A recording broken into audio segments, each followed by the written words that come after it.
So, भाइयों बहनों, as like Modi ji says, and मेरे प्यारे दोस्तों सभी को मेरा सादर प्रणाम.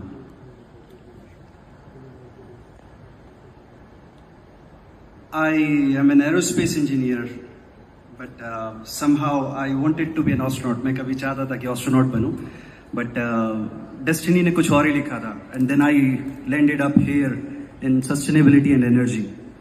What sustainability and energy gives me is maybe the space couldn't have given, because this is very close to my beloved planet, green Earth. And here I am trying my every bit to just make it more greener and more sustainable. And with the same thought process, we have started our journey in 2013 when I started my first battery company.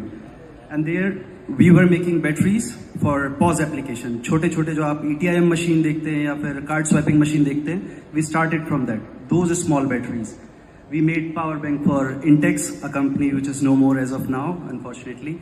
We did work for DRDO, Lestec, HCL, Wipro, L&T, and many more eminent organizations. We made batteries for robotics application, electric mobility, and so much more. In 2019, I started my another company known as 3 Geometry.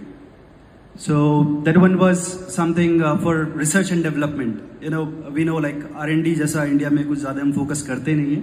But I know कि अगर battery को sustainable बनाना है तो आपको research and development करना ही पड़ेगा. And that's how I started. And we did a good job for so many companies. जहाँ पर if I have to name, Ola Electric has been one. We did the complete EHS for their Krishnagiri plant. And we work for Eastman batteries, जो आज बोलते हैं हम कि India में सबसे ज़्यादा ई-रिक्शा है. So those e-rickshaw में 70% आपका बैटरी ईस्टमैन की होती है. So their lithium-ion battery division and everything has been developed by 3 Geometry. So we have a core niche experience of 11 years in lithium-ion battery. We know what are the intricacies, what are the problems, what Indian ecosystem can give to a battery. And that's how when we incorporated GoodEnough Energy, we made a big thought like why it is needed and how it is needed. So this is some kind of a roadmap where we started. We started GoodEnough Energy's ideation in 2021.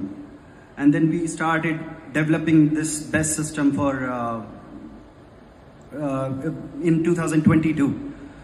And first trial was in November 2022. And we made this 250 kilowatt hour system in March 2023, almost.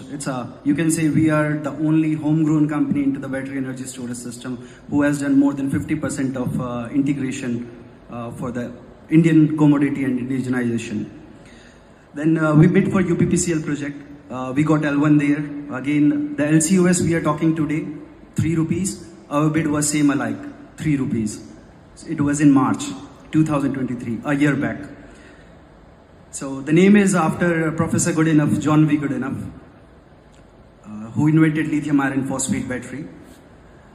And then we pre-launched our company in March 2024 at SESI event of ISA, where ISA facilitated us and helped us in reaching you people. So currently we are investing 162 CR for our 7 gigawatt hour factory.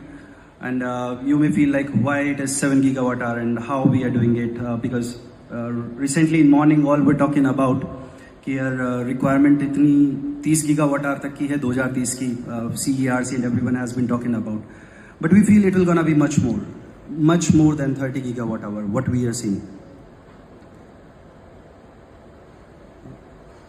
So we are 3 founders here. That's me, and then Mr. Gaurav Agarwal, who has been into government projects, having a good experience. Mr. Deepak Agarwal, I've worked do contract manufacturing for your Nestle, Maggi, Hindustan Unilever, and many other. So your Maggi have 4 factories, 1 belongs to us. So this was something in 2012. What happened? It was a blackout for our country. When I had this realization, what is happening to our country? 31st July 2012, 400 plus million people for 13 hours were without electricity. And I thought like why it is happening? Like we are so vulnerable that we cannot have our own electricity. We are dependent on fossil fuels and crudes coming from abroad. And that's where I felt like, okay, our country is dependent for our economics, for price of rupee, the depreciation, and the energy reliance is something which is dependent on other countries. And for that, the only solution remains the renewable energy. But renewable energy is not sustainable without energy storage system. Since that day, I have been trying and seeking about how to make it viable and sustainable. And this date, today, we claim that we are in a process and on a mission to give you the lowest LCOS around the globe. 3 rupees is the current price, but it may go down further. And how we are doing it, I'll let you know across the line. So this is something I always talk about, like for Indian economy. If you see, if we import lots of crude, it impacts on the forex reserve of our country, and it gives you a trade deficit. And then rupee will depreciate and further affect on our stability of economy negatively.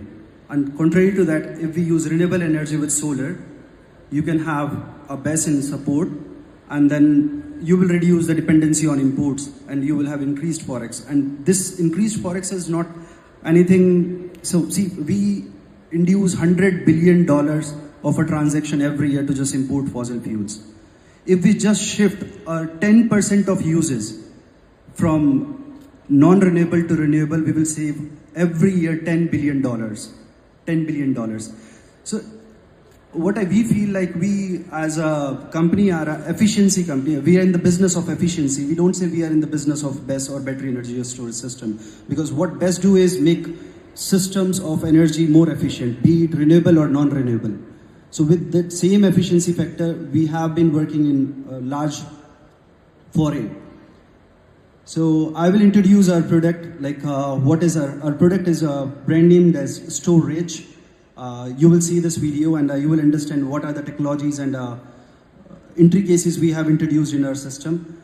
Though they are deeply inspired by China, and I feel nothing wrong in that, because my philosophy always remained to choose the best and make it better. We don't want to reinvent the wheel always, but I can assure you this, everything has been re-engineered and developed here in India, and manufacturing of 50% of content is here in India. One was the liquid thermal management. Just having a liquid thermal management won't help. You need to have a liquid thermal management which can control the gradients of the battery. You know, it's something like your car. If your one car tire is weared out, you cannot change only one, you have to change all 4. Same goes with the cell in the battery. If one cell gets derated, you have to change the whole pack. You cannot change just the one cell. So the technology here is just to maintain the gradient. The video you have seen, it shows 2 degrees Celsius, but certainly with our advanced CFD techniques and the further enhancement in our liquid cooling chilling plate, we are achieving 1.5 degrees Celsius gradient into the pack and 2 degrees Celsius into the module level. Second to that is something which we see here, the EMS system, the energy monitoring system. Today morning, Ms. Singh was talking about the AI-based system which can anticipate when to and where to keep the peak shaving and what should be the number. So our EMS system learned from the last day, preceding day's demand curves and adjust it by itself. You don't have to change it every day. Same way, we have developed several other stuffs into the engineering and technology, which keeps our product a bit advanced and more competitive than as compared to any other company in the world. We have talked about in last 6 months, we have another floated tenders of 4.5 gigawatt. Our beloved friend Dev Malia has been reciting it over LinkedIn always, that total we have 6.5 gigawatt of tenders which are into the process under execution or RFS. So this demand will keep on increasing. Today, China is having a 12 gigawatt of installed capacity, and they expect it to be 30 gigawatt in coming years. By 2025 only. And I believe the way we progress as India, we may require more than 30 gigawatt hour in coming 2 years because of the data centers, and the world has been looking after us. The kind of opportunities every other company is putting our R&D and factories in India will require more energy. The way we use electronics, network, internet, everything is in need of energy. And with this energy demand, I believe this will go more than 30 gigawatt by 2027 only. Next come to the fire safety system. We have our pack level fire safety system. You have seen in here, it is an NFPA certified system. We are in process of UL 9540A compliance, and we believe UL 9540 is not sufficient for us. So we have moved our system safety more than UL 9540A. So I have this question to every one of you. How many of you have faced this question like, okay, we are not interested to do business with India, or certainly we don't have capability to do business with India by any of your vendor in China, America, or Germany? I would request you to please raise your hand. Anyone, if you have faced this question in your business or purchasing as a vendor? No? It's ironic. I've been traveling to China and other countries all around from last 10 years, and I face this question more often. There are companies in China which say, okay, we don't deal with Indian companies. And it's intriguing to me and it's sentimental to me as well. Why do they say this kind of stuff? And why do they don't want to look after us? And after deep introspection, I have learned this, that we always ask about price. We go there, we give them target price and ask them, okay, itne mein dega to lunga, nahi to nahi lunga. Yeah? So they say like, we don't want to look after such companies or such people. And all those big companies will always tell you this system. The small companies may entertain you, and then that's how we become the dump yard. Yeah. So I request you all, whenever you are buying your product next time, please focus on quality, technology, services, what value proposition your vendor is giving it to you, how they are making their product, how sentimental they are according to your success, how they want you to win, not only them win. Just having a purchase on the basis of price is a very easy stuff, but sustaining it, because today we are buying an asset for our country, which will last for 25 years. 25 years asset for a country just on the basis of price won't help us. So we need to look into this aspect, that what our vendor is giving to us, we should look after more than a price. And I'll let you know more things about that when in person. Yeah, please. So here is a comparison of something which we have developed, what we say about the sustainability. So this is a comparison of a 250 kilowatt hour system against a diesel generator. You see, there is a thumb rule that you need a 0.4 liter of diesel for 1 unit. And when you talk about a 125 kV generator, it will generate 250 units in 2 hours.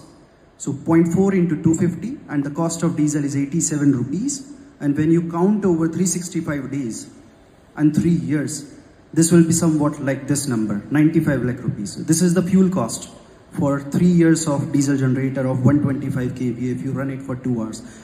This 2 hours is the national average. We have power cutoffs. Yeah. So the load shedding. So with this, you have this number, 95 lakh rupees for fuel cost of diesel generator. You can have our 250 kilowatt hour product in less than this price. And this will run for 25 years. So rest of the 23 years, you can run it for free. Or 22 years, you can run it for free. So 3 years is the ROI time. We work on sustainability. Every unit you are consuming from the grid, as I told you earlier, we are having 75% of energy coming to our home, house and appliances from coal or crude oil. That's how we are producing almost 1 kilogram of carbon dioxide for every unit we use in our house. So if you use renewable energy or just shift a bit to that, you will save a lot on carbon emission and the cost also. So our product works on first profitability, as I told you earlier. Second is the sustainability. And third one is for the reliability. You know, the solar or renewables are not very much reliable. They give you electricity when it's not needed, in the noon time, when we are in co-shared spaces. The maximum demand comes in the morning and evening. So you can store it and then use it. So be it for the grid level utilization or be it for the home or factory commercial industrial utilization, you need a reliable means for solar or renewables. And that's where our product come into the picture. As I always talk about efficiency, we are into the business of efficiency, so our round trip efficiency is almost more than 95%. Our system and PCS and everything gives you an AC to DC and DC to AC conversion at a 95%. So moving next to I would conclude this with our future. India is not equal to a dumping ground for outdated technologies. We have developed our system more stringent than UL 9540. Just for an example, the fire safety system of UL 9540 says if you can't have safety on pack level, you should have it on cluster level, and if not on cluster level, you should have it on container level, and if not on container level, you can have it on installation level. But we ensure fire safety on the pack level itself. If anything goes wrong, your pack will be fire extinguished within inside, and you will not spare the whole container for the contaminants of the aerosol generators or per hexafluoroanone. R&D, like this is US 7.5% of 3.7% of GDP, South Korea 4.8, global average is 2.5, and India do 0.7. I highly urge you and request you all, if you just increase this budget from 0.7 to 2%, this wouldn't make a difference. This is just something you can add in your budgetary while providing your product. If you can change your mindset of trading to manufacturing, you just have to add just 2% of your value to the R&D, and then we can be a country which is advanced in product development and engineering, or not just a trading company. Thank you so much.